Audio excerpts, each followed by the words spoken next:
ఈ పరిశుద్ధాత్మ కనిపెట్టు కోడికకి చేరి వచ్చిన మీకు వందనాలు, స్తోత్రాలు చెల్లిస్తున్నాను. అందరికీ వందనాలు. బైబిల్లో చిన్న వాక్య సందేశాన్ని మనం విని మరలా ప్రార్థన చేసుకుందాం. మనం యెషయా గ్రంథం 49వ అధ్యాయం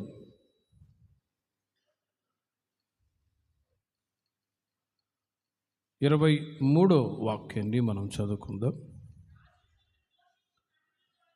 రాజులు నిన్ను పోషించు తండ్రులుగాను ఉండేదారు. వారు భూమి మీద సాగిలపడి నీకు నమస్కారం చేసేదారు. నేను యెహోవాననియు నా కొరకు కనిపెట్టుకున్నవారు అవమానము నొందరనియు నీవు తెలుసుకొందువు. చదువుబడిన ఈ వాక్య భాగంలో దేవుడు తన ప్రజలైన ఇశ్రాయేలుని ఆశీర్వదించినవాడు. కానీ వారు దేవుని యొక్క ఆశీర్వాదాలు, దీవెనలు, ఆత్మ సంబంధమైన మేలులు ఆయా సందర్భాల్లో పోగొట్టుకున్నటువంటి సమయంలో దేవాది దేవుడు ప్రవక్తల ద్వారా మరలా దేవుని ప్రజలైన వారిని హెచ్చరించి, గద్దించి, సరిచేసి దేవుని ప్రజలు మరలా వాళ్ళు దేవుని చేత ఆశీర్వదించబడాలని కోరుకున్న వారై ప్రవక్తల ద్వారా దేవుడు మాట్లాడుతూ ఉండేవాడు. చదవబడిన ఈ వాక్య భాగంలో వారు ఏ విషయంలోనైతే దేవుని యొక్క దీవెనలు, ఆత్మ సంబంధమైన ఆశీర్వాదాలు పోగొట్టుకున్నారో మరలా మీరు నా కొరకు కనిపెట్టినట్లయితే వారు అవమానము నొందరు అనే మాట యెషయా ప్రవక్త ద్వారా దేవుడు సెలవిస్తూ ఉన్నాడు. యెహోవా కొరకు కనిపెట్టువారు అవమానము నొందరు అనే మాట దేవుని కొరకు కనిపెట్టనందు వలననే దేవుని ప్రజల జీవితాలలో సిగ్గు, అవమానం ఇవన్నీ దేవుని ప్రజల జీవితాల్లో జరుగుతున్నప్పుడు అలాంటి ఒక నష్టానికి దేవుని ప్రజలు గురి కాకుండా ఉండాలి అంటే ప్రతిసారి దేవుని ప్రజలైన వాళ్ళు యెహోవా కొరకు, దేవుని కొరకు కనిపెట్టుచూ ఉండాలి. అందునిమిత్తమే మనం కూడా ప్రతి శనివారం ఈ విధంగా కనిపెట్టి ప్రభు యొక్క ప్రసన్నతని అనుభవిస్తూ ఆయన సన్నిధిలో ఆ ఆత్మ కొరకై కనిపెట్టి ప్రార్థించుచున్నప్పుడు ఆ పరిశుద్ధాత్మ శక్తి ద్వారా మన జీవితాలలో ఉంటున్న ప్రతి దుఃఖాన్ని దేవుడు సంతోషంగా మారుస్తూ ఆత్మీయంగా బలపరుస్తూ ఉన్నారు. యెహోవా కొరకు నేను యెహోవాననియు నా కొరకు కనిపెట్టుకుని వారు అవమానము నొందరనియు నీవు తెలుసుకొందువు. అంటే దేవుని ప్రజల జీవితాల్లో కనిపెట్టనందువలన అవమానాలు కలిగాయి. వాళ్ళ జీవితాలలో ఇబ్బందులు, సమస్యలు ఎదురయ్యాయి. ఏంటి అని ఆలోచిస్తే ఇశ్రాయేలు ప్రజలు యెరూషలేములో దేవుని మందిరాన్ని కట్టుకొని అక్కడ ప్రభుని ఆరాధించి సుఖ సంతోషాలతో ఉన్నటువంటి అనుభవం. కానీ సడన్గా నెబుకద్నెజర్ రాజు వచ్చి యెరూషలేము మీద ముట్టడి వేసి ఆ పట్టణాన్ని నాశనం చేశాడు. అక్కడ ఉన్న ఆలయం కూడా పాడైపోయింది. ఆ సమయంలో దేవుని ప్రజలందరూ కూడా అంగలార్చి మొరపెట్టారు. యెరూషలేము యొక్క ఆలయం పాడైపోయింది, ప్రజల జీవితాల్లో అవమానం కలిగింది. అందుకే విలాప వాక్యాల్లో కూడా అయ్యో సుందరమైన పట్టణం పాడుదిబ్బగా మార్చబడిపోయింది అని దేవుని ప్రజలు, దేవుని యొక్క సన్నిధి, ఆ యెరూషలేము పాడైన అనుభవాన్ని బట్టి వాళ్ళ జీవితాలలో నష్టము, దుఃఖము, అవమానాలు ఇవన్నీ కూడా ఎదుర్కొంటూ వచ్చారు. మీరు నా కొరకు ఎదురు చూస్తే, నా కొరకు కనిపెడితే మీరు అవమానము నొందరు అనే మాట ప్రవక్త ద్వారా తెలియచేసినప్పుడు వాళ్ళు దేవుని వైపు తిరిగారు. అక్కడ చాలా వాగ్దానాలతో కూడిన మాటలు దేవుని ప్రజలైన వాళ్ళు ఆ రోజుల్లో అనుభవించారు. దేవునికి మహిమ కలుగునుగాక. ఈ రోజుల్లో మనము కూడా దేవుని కొరకు కనిపెట్టి ప్రార్థించినప్పుడు మన జీవితాల్లో, మీ జీవితాల్లో కూడా అవమానం కలగదు. మీ పిల్లల జీవితాల్లో కూడా అవమానాలు కలగవు. ప్రతిసారి ప్రభువుని మనం వెతికి ఆయన సన్నిధికి వచ్చినప్పుడు క్షేమాన్ని మీరు, మీ పిల్లలు చూచినట్లు నా దేవుడు సహాయం చేయునుగాక. యెహోవా కొరకు, దేవుని కొరకు ప్రతిసారి మనం కనిపెట్టి ద ప్రెజెన్స్ ఆఫ్ గాడ్, దేవుని యొక్క సన్నిధిని, ప్రసన్నతను అనుభవించాలి. ఇదియే దేవుని ప్రజలకు ఉన్నటువంటి గొప్ప భాగ్యం.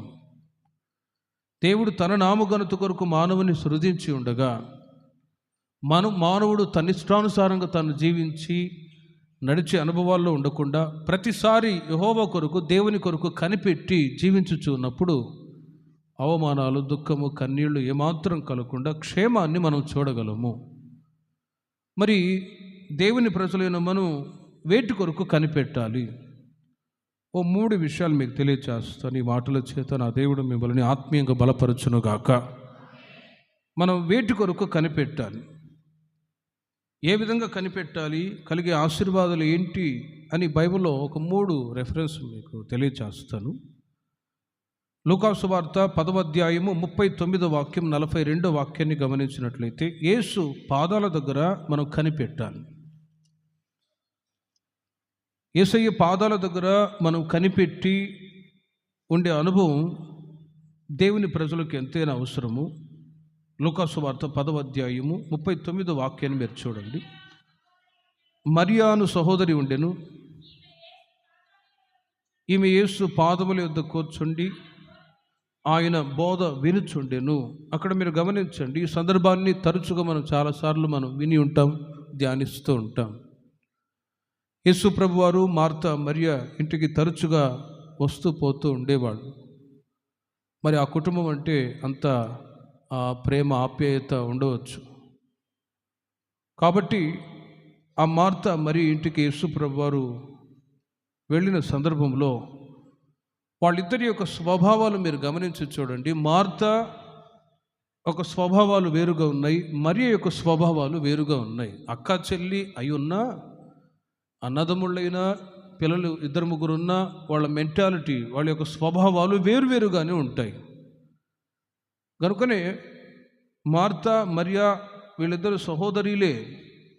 కానీ మార్తా ఆమె యొక్క ఆలోచనలు ఎలా ఉన్నాయి అంటే 40వ వాక్యంలో, మార్తా విస్తారమైన పని పెట్టుకున్నట్టు చేత తొందరపడి ఆయన యొద్దకు వచ్చి, ప్రభువా, నేను ఒంటరిగా పని చేయుటకు నా సహోదరి నన్ను విడిచిపెట్టినందున నీకు చింతలేదా?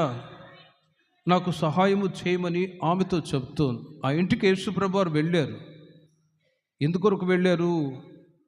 వాళ్ళు చేసింది తిని వెళ్ళిపోవటానికి వచ్చారా? అది సెకండ్ ఆప్షన్ అనుకోవచ్చు.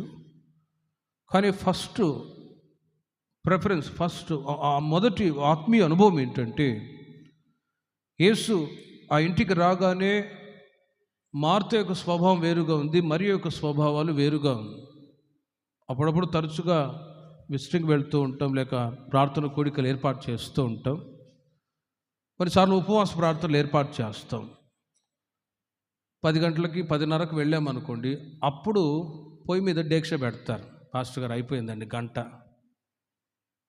గంట సేపు అయిపోయింది.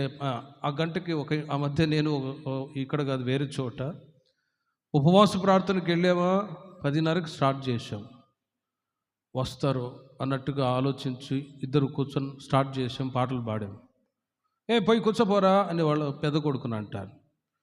కూర్చోపోమ్మాయి అని చెప్పి వాళ్ళ అమ్మాయిని అంటున్నారు. వాళ్ళేమో అటు ఇటు తిరుగుతున్నారు. 10:30 అయింది, 11:30 అయింది. 4 పాటలు పాడాము, ఏ ఒక్కరు వచ్చి కూర్చోట్లేదే. ప్రేమిల వర్లరా, ఏ కాడికి ఆ డేక్షలు పట్టుకొని తిరగడం, ఆ పొయ్యి మీద పెట్టడం, ఆ వంట సామాన్లు తీసుకొచ్చి వీటికి హడావడి అనుభవంలోనే ఉన్నారు. కానీ ప్రార్థనలో వచ్చి కూర్చోటానికి ఇష్టపడరు. నేను అన్నాను, అలాంటప్పుడు మీరు ఎందుకు ప్రార్థనకి పెట్టుకోవాలి? ముందే 10:30 లోపే మీరు ప్రార్థన మీరు పనులన్నీ చేసుకొని సిద్ధపరచుకొని రావచ్చు కదా. 11 గంటలకి వంట ప్రారంభించారు, 12 గంటలకు అయిపోయింది. చూడండి, ఇలా కొన్నిసార్లు ఆ రోజుల్లో కూడా మార్తా అధికమైన పనులు, తొందరపాటు పనులు ఉంటాయి. కానీ ఫస్ట్ ప్రిఫరెన్స్ మనం దేనికి ఇస్తూ ఉన్నాం? మార్తా యేసు క్రీస్తు వారు ఆయన ఆ ఇంటికి వచ్చినప్పుడు ఆమె తొందరపాటు కలిగి, నేను ఒంటరిగా పని చేసుకుంటున్నాను, ఆమెను కూడా పంపించచ్చు కదా అని ఈమె ఏ కాడికి పని.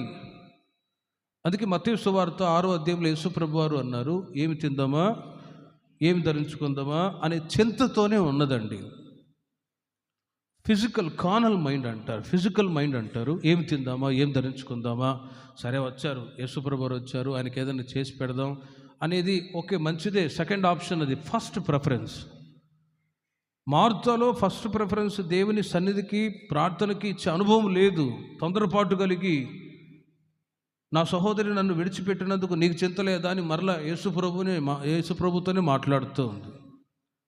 ప్రేమిన వర్లరా, వాళ్ళిద్దరి యొక్క క్యారెక్టర్స్, స్వభావాలు చూసిన యేసుప్రభు వారు, మార్తా మార్తా నీవు అనేకమైన పనులను గురించి విచారము కలిగి తొందరపడుచున్నావు, కానీ అవసరమైనది ఒక్కటే.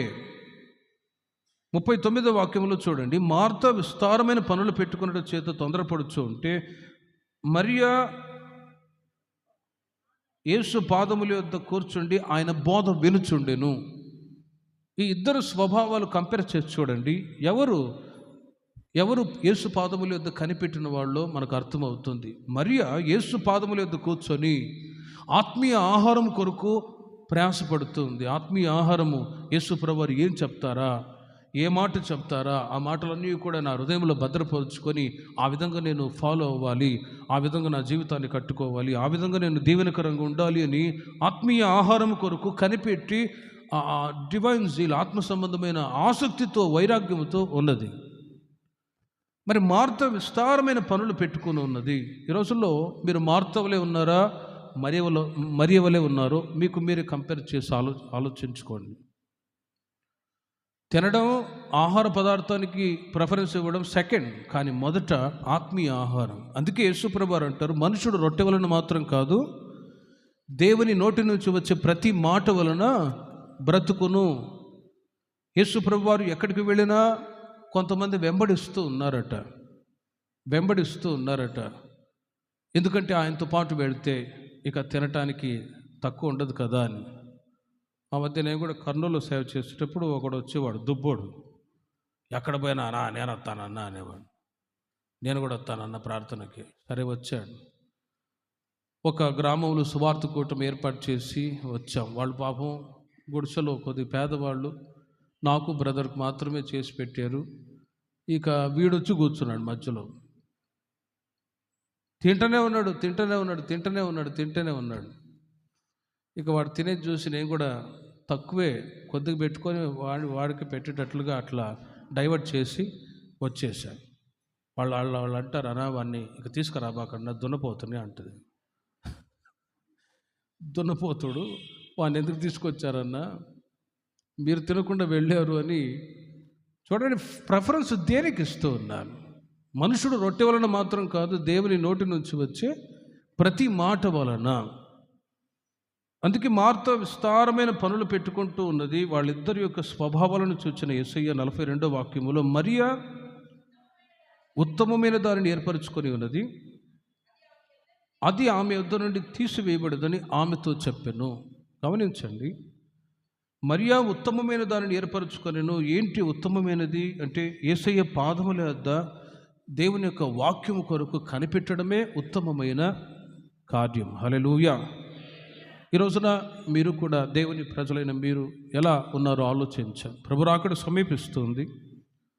భౌతికమైన ఆహారము శరీరానికి ఎంత అవసరమో ఆత్మీయ ఆహారం కూడా అంతే అవసరం.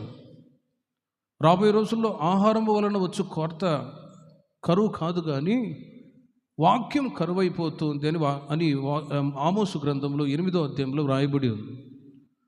అనేక ప్రాంతాలకు వెళ్ళిపోయి అక్కడ వాక్యాలు చెప్పేవాళ్ళు ఉంటారు, ఇక్కడ వాక్యాలు చెప్పేవాళ్ళు ఉంటారని వెళ్ళినా కూడా బిర్యానీలు కానీ, వడాపావు కానీ, ఇంకా రుచికరమైన భోజనాలు అన్నీ దొరకవచ్చేమో, కానీ వాక్యం కరువు అవుతుంది. ఎలా అని మీరు అంటారేమో. తిమోతి పత్రికలో పౌలు గారు అంటారు, ఆరోగ్యకరమైనటువంటి బోధ కరువైపోతుందండి. ఆరోగ్యకరమైనటువంటి బోధ తిమోతికి రాసిన పత్రికలో మీరు చూడండి, బోధలు చాలా ఉన్నాయి, ఎంతోమంది వాక్యాలు చెప్పేవాళ్ళు ఉన్నారు, బట్ ఆరోగ్యకరమైన బోధ. తిమోతికి రాసిన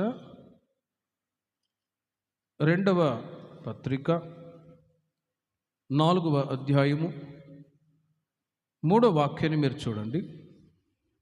ఎందుకనగా జనులు హితబోధను సహింపక దురద చెవులు గలవారై తమ స్వకీయ దురాశలకు అనుకూలమైన బోధకులను తమ కొరకు పోగు చేసుకొని సత్యమునకు చెవినియక కల్పనా కథల వైపునకు తిరుగు కాలము వచ్చును అలడి వచ్చేసింది. అది ఎన్నో సంవత్సరాల క్రితం రాయబడిన మాటలు ఈ రోజులు అవి నెరవేర్చబడుతూ ఉన్నాయి.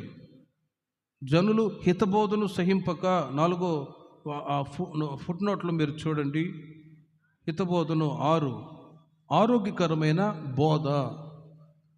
ఆరోగ్యకరమైన బోధని ఇష్టపడరు.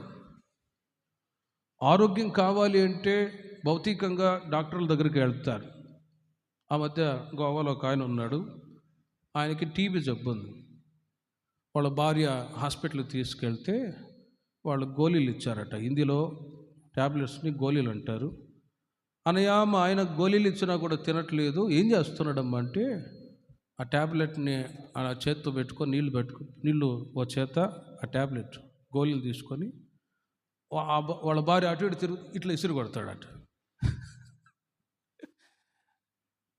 వాళ్ళ భార్య అనుకుంటుంది తిన్నాడులే, ట్యాబ్లెట్ వేసుకున్నాడులే అని అనుకుంటుంది.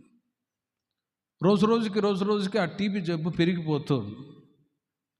ఓసారి వాళ్ళ భార్య కనిపెట్టి అలా ఇసురు కొట్టంగానే వెనక్కి అది తిరిగి చూసింది, అంతే పట్టేసుకున్నది. అనయ్య ఇంత చెప్పినా కూడా టీబీ జబ్బుతో బాధపడుతున్నాడు, వాళ్ళు ఇచ్చే ట్రీట్మెంట్ వాడక నువ్వెందుకు తీసుకోవట్లేదంటే నాకు ఇష్టం లేదు అని అంటాడు ఆయన. ఇలా భౌతికంగా ఆరోగ్యం కావాలి అంటే డాక్టర్లు వాళ్ళు ట్యాబ్లెట్స్ ఇస్తారు. ఆరోగ్యం ఉండటానికి భౌతికమైన కార్యాలు ఉన్నాయి. కానీ ఆత్మ బలపరచబడి నిమిత్తమై, ఆత్మ శక్తివంతంగా మార్చబడి నిమిత్తమై ఆరోగ్యకరమైన వాక్యాలు, ఉపదేశాలు, బోధ ఎంతైనా అవసరం. హల్లెలూయా. అయితే అంత్య దినాల్లో ఈ ఆరోగ్యకరమైనటువంటి బోధని సహింపక, ఈ బోధ ఎలా ఉంటుందంటే 2వ వాక్యంలో మీరు చూడండి, సమయమందును అసమయమందును ప్రయాసపడము, సంపూర్ణమైన దీర్ఘశాంతముతో ఉపదేశించచ్చు, ఖండించచ్చు, గద్దించము, బుద్ధి చెప్పుము. ఈ యొక్క వాక్యాలు, ఉపదేశాలు ఖండించే అనుభవాలు ఉంటాయి, గద్దించే అనుభవాలు ఉంటాయి, బుద్ధి చెప్పే అనుభవాలు ఉంటాయి. అది సేవకులైన మాకు, మీకు, మనందరికీ కూడా ఈ వాక్యాలు ఇవ్వబడ్డాయి. కానీ కడవరి దినాల్లో హితబోధను సహింపక దురద చెవులు గలవారై తమ స్వకీయ దురాశలకు అనుకూలమైన బోధకులను తమ కొరకు పోగు చేసుకొని, ఆమెతో పాస్టర్ గారు ఉన్నారు, ఆయనకి 10,000 జీతం ఇస్తారట, 10,000. ఆ జీతంతో వాళ్ళు అక్కడున్న కొంతమంది ఎల్డర్స్ వాళ్ళు మెసేజ్ రాసిస్తారట ఆయనకి. వాళ్ళు మెసేజ్ రాసిస్తే ఆయన చెప్పాలి.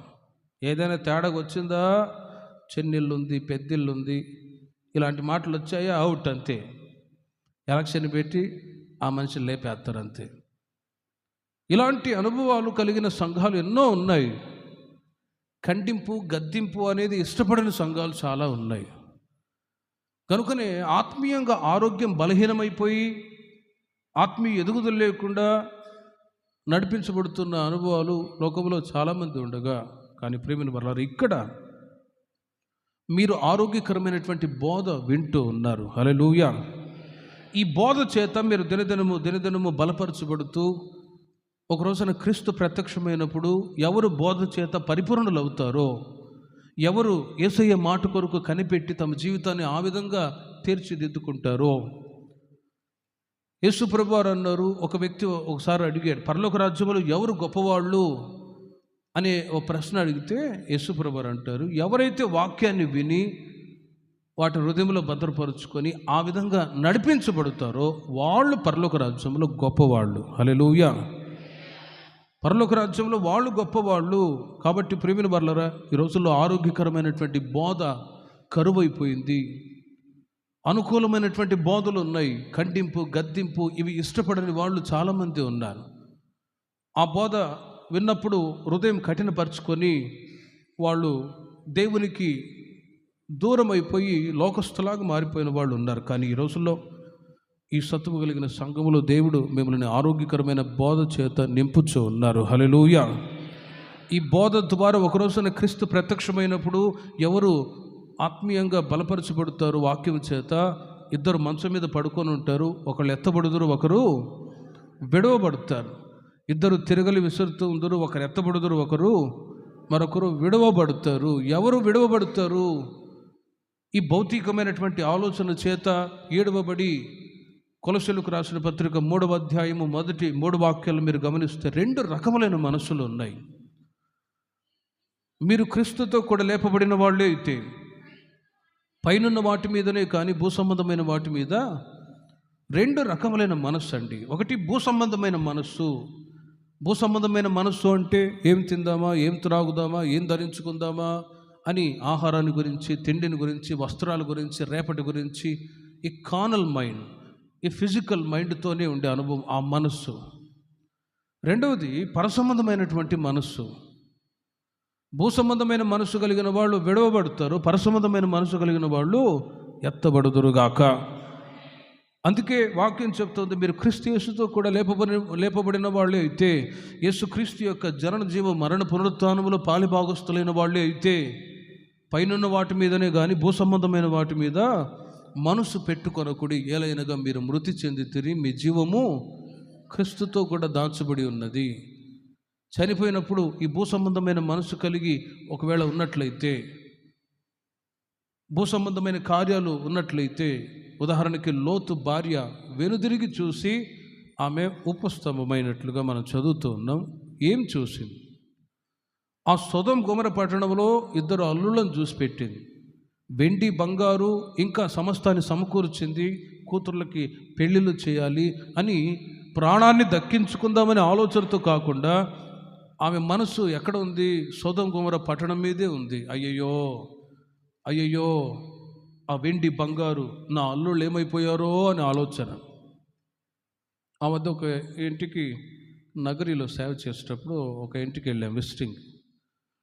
వాళ్ళు ఆయన సారాయి అమ్ముతాడు, మంచి గిరాకీ అండి. అటు వెళ్ళామా, రండి పాస్టర్ గారు రండి అన్నారా. ఆలోపు ఇంకొక కస్టమర్ వచ్చారు. ఆయన పాస్టర్ గారు వచ్చారా, వెళ్తానులే అనేసరికి ఆయన పాపం విశ్వాసం ఫీల్ అయిపోయాడు. అయ్యయ్యో 100 రూపాయలు పోయాయే అని అంటాడు. మనస్సు మనిషికి వేటి మీద ఉన్నది? ఈ లోక సంబంధమైన వాటి మీద ఉంటుందండి. కాబట్టి లోక సంబంధమైన కార్యాలు, లోక సంబంధమైన దీవెనలు ఇహలోకంలో ఉన్నప్పుడే అవి పనికి వస్తాయి. బట్ ఇన్ ఇటర్నిటీ, నిత్యత్వంలో మనం దేవుని ప్రజలైన వాళ్ళు చేరగలగాలి అంటే పరసంబంధమైన మనస్సు దేవుడు మనకు అనుగ్రహించునుగాక. అట్టి మనస్సు by the word of God, దేవుని వాక్యము ఉపదేశము చేత మనకు అనుగ్రహింపబడుతుంది. యేసు పాదములు ఎద్దు కూర్చొని మరియా ఆయన బోధ వినటానికి ఆసక్తి చూపుతుంది. కానీ మార్తా విస్తారమైన పనులు పెట్టుకున్నట్టు చేత కాబట్టి ప్రేమిల వాళ్ళరా, సమయం ఉన్నప్పుడల్లా దేవుని యొక్క పాద సన్నిధిని మీరు వెదకి వచ్చుదురుగాక. ఒక సమయం వస్తుంది, అప్పుడు ప్రార్థనలు ఉండవు, ఏమీ ఉండవు. అందుకే సమయం ఉన్నప్పుడే దేవుణ్ణి మనం వెతకాలి, సమయం ఉన్నప్పుడే బైబిల్ చదవాలి, సమయం ఉన్నప్పుడే మీరు దేవుని యొక్క వాక్యాలు చదవాలి. కళ్ళు బాగా కనబడుతూ ఉన్నప్పుడే ఖచ్చితంగా బైబిల్ చదవాలి. కాళ్ళు చేతులు బాగున్నప్పుడే మీరు దేవుని యొక్క సన్నిధిని వెతికి రావాలి. ఒకరోజు వస్తుంది, ప్రసంగిలో వ్రాయబడి ఉన్నది, యవనుడా యవన కాలమందు నీ సృష్టికర్తను స్మరణకు తెచ్చుకో. ఒకరోజు వస్తూ ఉంది, అప్పుడు ఫిజికల్గా వచ్చే అబ్నార్మాలిటీస్, లేకపోతే ఫిజికల్గా కిడ్నీ ఫెయిల్యూర్ వస్తాయి. ఇంకా అక్కడ కంపారిజన్ చాలా విషయాలు ఉన్నాయి. ప్రసంగిలో యవన కాలంలో నీవు ప్రభుని సృష్టికర్తను స్మరణకు తెచ్చుకో, లేకపోతే అక్కడ ఉన్నాయి. తర్వాత మీకు చెప్తాను, చాలా విషయాలు ఉన్నాయి. జస్ట్ రెఫరెన్స్ మీరు చదివి చూడండి. ప్రసంగి గ్రంథం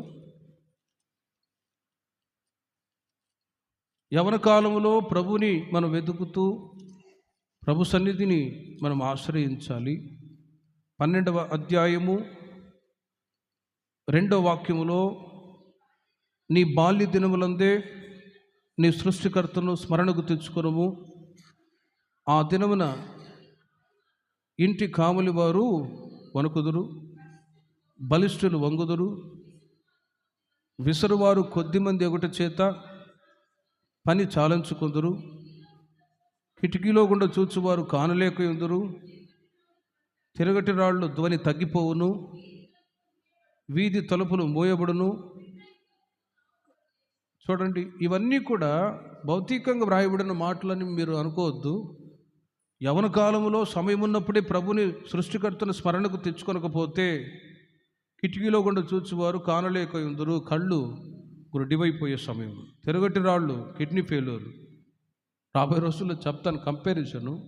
యవన కాలంలో ప్రభుని వెతికే సమయంలో వెతక్కపోతే బాడీలో పార్ట్స్ అన్నీ కూడా బలహీనమైపోయి కాళ్ళు చేతులు బలహీనంగా ఉండి అప్పుడు అయ్యా యేసు ప్రభు అంటే అప్పుడు ప్రభుని వెతికితే ఏం ప్రయోజనం? అందుకే సమయం ఉన్నప్పుడే ఒక సమయం వస్తుంది ప్రేమిన వాళ్ళరా, ఆ సమయంలో మనం వెతికినా కూడా దొరకని అనుభవాలు.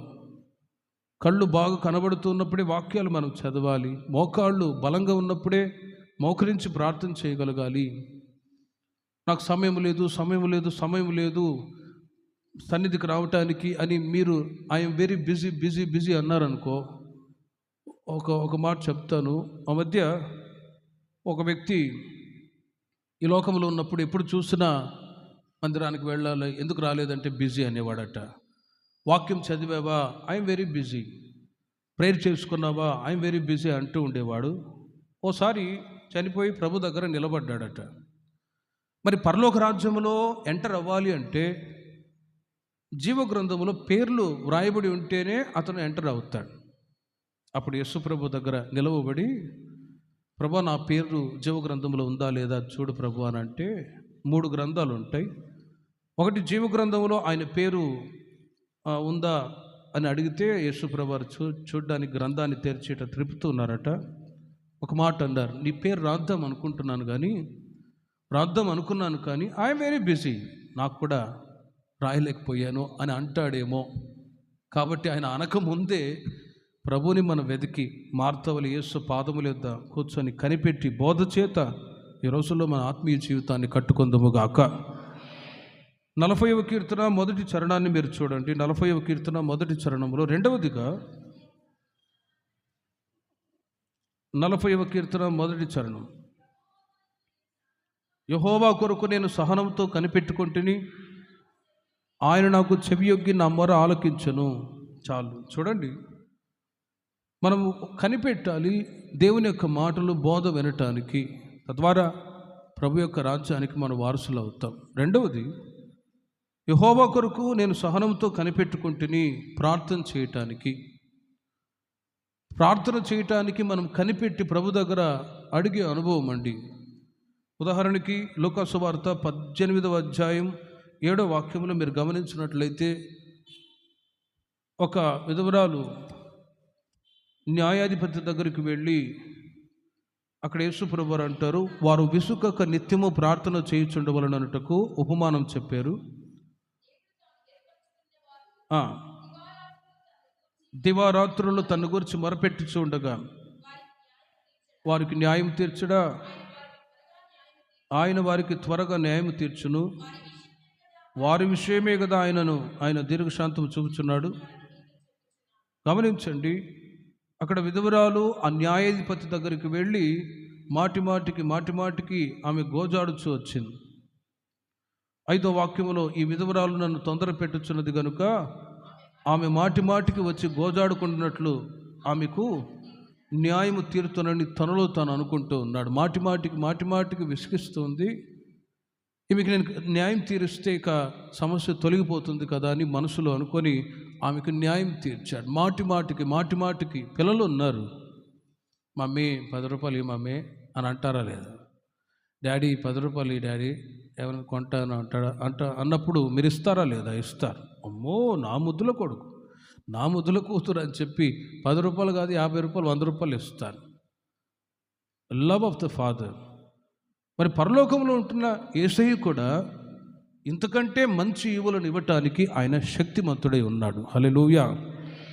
భౌతికంగా మీ పిల్లలకు మంచి ఈవులను ఇవ్వాలని ఇష్టపడుతూ ఉంటే ఇంతకంటే గొప్పగా ఆయన శ్రేష్టమైన ఈవులు ఇవ్వటానికి ఇష్టపడుతూ ఉన్నాడు. బట్ ఒకటి, మనం మాటిమాటికి మీరు ఏ సమస్యతో బాధపడుతున్నారో ఆ సమస్య తొలగిపోయేంత వరకు మీరు మాటిమాటికి మొరపెట్టుతూనే ఉండాలండి.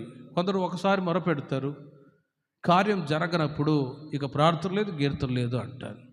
అలా కానే కాదు. మాటి మాటికి పిల్లలు ఏ విధంగా తల్లిదండ్రుల దగ్గర బ్రతిములాడుతూ ఉంటారో, దేవుడు మేలు చేసేంత వరకు హన్న దేవుని సన్నిధికి మాటికి ఏట ప్రార్థన చేయటానికి వచ్చేది యెరూషలేము.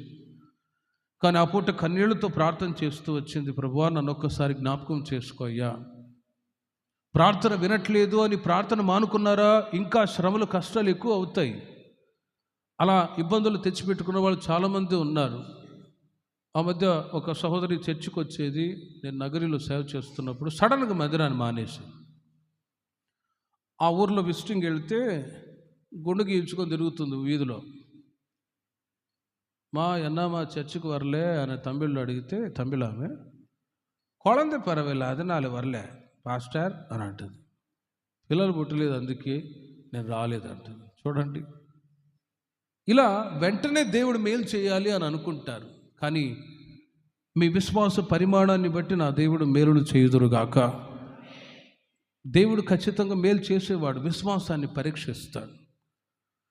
ఆయన మాటికి ఆయన సన్నిధిలో గోజాడుచు ప్రార్థన చేస్తూ ఉన్నప్పుడు నిజంగా దేవుని పిల్లలైతే మాటికి గోజాడి అనుభవంలోనికి వస్తారు. అప్పుడప్పుడు ఇన్స్టెంట్గా ఈ జొమాటో బర్గర్ లాగా కావాలని కోరుకునే వాళ్ళు, ఆ అట్టి ఆశీర్వాదాలు కావాలనుకున్న వాళ్ళు ఏదో మేలు జరగనప్పుడు దేవునికి దూరం అవుతారు. కానీ అలా కాదండి. చాలా సంవత్సరాలుగా దేవుని పిల్లలుగా కొనసాగుతూ ఉన్న వాళ్ళలో ఉన్న ఫెయిత్ ఎలాంటిదంటే, దేవుడు మేలు చేసేంత వరకు ప్రభు సన్నిధిలో ప్రార్థన చేస్తూనే ఉంటారు. సర్టన్ టైం వస్తుంది, అప్పుడు ఖచ్చితంగా దేవుడు మేలు చేయుదురుగాక. విజయవాడ దగ్గర కొండపల్లిలో సేవ చేస్తున్నప్పుడు ఓ సహోదరి, వాళ్ళ భర్త భయంకరమైన త్రాగుడు పోతాడు. చర్చికి వచ్చిన అనుమానం, తాగి కొట్టేవాడు, రైల్వే జాబ్ చేస్తాడు. కానీ ఆ సహోదరి 2 కూతుర్లు, ఆమె ఎంతో కన్నీళ్లతో ప్రార్థన చేస్తూ దేవుని మందిరాన్ని విడవక వస్తూ పోతూ ఉండి, అయ్యా నా భర్త ఇలా అనుమానంతో ఉన్నాడు, కొడతాడు, త్రాగుడు పోతాడు అని ఆయా సందర్భాలు చెప్పి బాధపడి, ఖచ్చితంగా దేవుడు రక్షిస్తాడమ్మా అని నేను చెప్తూ ఉండేవాడిని. తరచుగా వాళ్ళ ఇంట్లో ఉపవాస ప్రార్థనలు పెట్టేవాళ్ళం. ఆ ప్రాంతం నుంచి ట్రాన్స్ఫర్ అయ్యి 5 years తర్వాత కలిసిన ఆ ప్రాంతాన్ని మరలా వచ్చినప్పుడు, జీకొండూరులో ఉన్నప్పుడు ఒకసారి కలిశాను. జరిగిన ఒక అద్భుతం ఏంటంటే, ఆయన భర్త ఎంత భయంకరమైన మనిషి అంటే, చర్చ్ అంటే అసలు ఒప్పుకోడు, భయంకరమైన అనుమానం భార్య మీద. అలాంటి వ్యక్తి సడన్గా ఏం జరిగింది, కుటుంబంలో ఇంతగా మారిపోయాడు అని అడిగితే ఆ వెంటనే ఆ రైల్వే జాబ్ చేస్తాడు. ఆ జాబ్ చేస్తున్న సమయంలో త్రాగి డ్యూటీకి వెళ్ళాడు, ట్రైన్ పట్టాల మీద పడ్డాడు. కాలు ఒకటి కట్ అయిపోయిందండి. కాలు కట్ అయిపోయింది ఒకటి, హాస్పిటల్లో అడ్మిట్ అయ్యాడు. ఇప్పుడు మరి ఆయన పరామర్శించేది ఎవరు? భార్యే కదా. భార్యే ఆయనని పరామర్శిస్తూ, కాలు విరిగిపోయి హాస్పిటల్ అడ్మిట్ అయిన పరిస్థితుల్లో ఆయనని పరామర్శిస్తున్న సమయంలో ఆయనకి పశ్చాత్తాపం కలిగి, నీ మీద అనుమానం పడి దేవుడన్న ప్రార్థనన్నా నేను చాలా కఠినంగా ఉన్నాను కదా అని కఠినంగా ప్రవర్తించిన అనుభవాన్ని బట్టి వేరే వాళ్ళు లోక సంబంధమైన స్త్రీ అయితే ఏం చేస్తారు, వీడు వద్దు, వీడి కుటుంబం వద్దు వదిలేసి వెళ్ళిపోయే వాళ్ళు ఉన్నారు లేటెస్ట్గా. కానీ ఆమె దైవభక్తి కలిగిన స్త్రీ కాబట్టి వదలకుండా ఆమె తన భర్త క్షేమాన్ని కోరింది. కాబట్టి ఇప్పుడు ఆ సహోదరి చెప్పిన మాటన, ఇప్పుడు శనివారమే ఉండవల్లి మందిరంలో కూర్చొని ప్రార్థనలో ఉంటున్నాడు. దేవునికి మహిమ కలుగును గాక. శనివారమే వెళ్ళిపోయి ప్రార్థనలో ఉంటున్నాడన్నా అంతగా దేవుడు మేలు చేశాడు. కారణం, ఆమె చేసిన ప్రార్థన భర్త మారలేదు అని చెప్పి ప్రార్థన మానుకున్నదా? లేదు. మాటిమాటికి సేవకులను పిలిపించుకొని ఉపవాస ప్రార్థనలు ఏర్పాటు చేసుకొని విడవక 5-6 years తర్వాత చూడండి ఓ రక్షణ, ఓ సర్టన్ టైం వస్తుంది. ఆ సమయం వచ్చినప్పుడు మీ ప్రార్థనకి నిశ్చయముగా నా దేవుడు జవాబు అనుగ్రహించుదురుగాక. ఎందుకంటే మీరు ఏర్పరచబడ్డ వాళ్ళు కాబట్టి ఆయన తప్పకుండా న్యాయం చేస్తాడు అని బైబిల్ చెప్తుంది. పిలువబడిన వాళ్ళు అనేకులు, ఏర్పరచబడిన వాళ్ళు కొందరే. ఈ పట్టణంలో పిలువబడ్డప్పుడు చాలామంది వచ్చి ఉండవచ్చు, ఇదిగో మీరు ఏర్పరచబడ్డ వాళ్ళు కాబట్టి, మీరు గట్టివాళ్ళు కాబట్టి, మీరు క్రీస్తు మీద అచంచలమైన విశ్వాసం కలిగిన వాళ్ళు కాబట్టి, ఖచ్చితంగా మీరు ఏ విషయంలో ప్రార్థన చేస్తున్నారో వాటికి రాబోయే రోజుల్లో నా దేవుడు న్యాయం తీర్చుదురుగాక. యెషయా గ్రంథం 64వ అధ్యాయము 4వ వాక్యాన్ని మీరు చూడండి. యెషయా గ్రంథం 64:4. తన కొరకు కనిపెట్టు వాని విషయమై తప్ప నీవు కార్యము సఫలము చేయు మరి ఏ దేవునిని ఎవడును ఏ కాలమున చూచి ఉండలేదు. చూడండి, తన కొరకు కనిపెట్టువాని విషయమై నీవు తప్ప తన కార్యము సఫలము చేయు మరి ఏ దేవునిని నేను ఏ కాలమున చూచి ఉండలేదు. ఆయన కొరకు కనిపెట్టు వారి జీవితాలలో ఆయన కార్యాన్ని సఫలము చేయుదురుగాక. ప్రభు కొరకు మీరు కనిపెట్టి ప్రభు సన్నిధిలో ఒకటి బోధ కొరకు కనిపెట్టి మీరు కొనసాగాలి. బోధ చేత ప్రభు సన్నిధిలో మనం ఉండగలం. రెండవది, సహనముతో ఆయన సన్నిధిలో కనిపెట్టి ఉన్నప్పుడు మీ ప్రార్థనకు నా దేవుడి జవాబు అనుగ్రహించుదురుగాక. ఒకటి, ద వర్డ్ ఆఫ్ గాడ్, దేవుని యొక్క వాక్యం కొరకు మీరు కనిపెట్టాలి. రెండవది, ప్రార్థనలో దేవుని కొరకు కనిపెట్టాలి. మూడవది, తన కొరకు కనిపెట్టువాని విషయమై నీవు తప్ప తన కార్యం సఫలం చేయు మరి ఏ దేవుని ఎవడు ఏ కాలమున చూచి ఉండలేదు. దేవుడు తన ప్రజల జీవితాల్లో కార్యాలు చేసేవాడు. మీకు ఒక లోతైన విషయం చెప్తాను. మీ యొక్క స్పిరిచువల్ గ్రోత్ని బట్టి భౌతికంగా ఏ కార్యం దేవుని యొక్క మీరు కోరుకుంటున్నారో అవన్నీ కూడా నా దేవుడు సఫలం చేయునుగాక.